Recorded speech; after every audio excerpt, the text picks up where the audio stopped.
Let's have a quick look at what various settings you can find in this render settings menu for Eevee. You know that there's such a thing as sampling.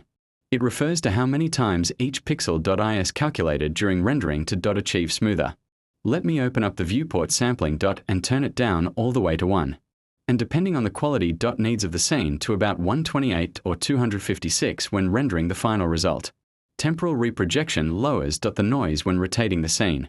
And jittered shadows allow for more quality shadows directly on the viewport. But I usually leave these to default values, so first one checked, second one unchecked. And apart from deactivating them, you can also control the number of rays to compute for each light and the samples of the shadow maps. The higher you go with these, the slower the final render, but the more quality you get.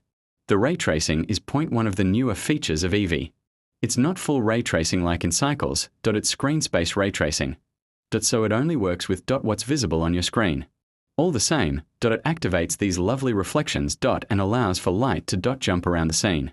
The lower you go with these values here, the more quality you get, but it can slow down your scene significantly.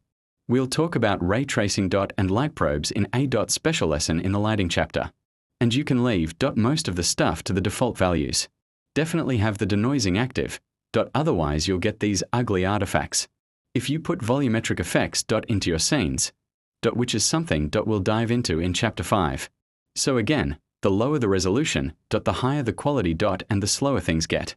You can also increase the steps if you want extra quality boost, but I usually leave this as is. What I often like to control though is the range or how far or close to the camera the volumetrics get cut off.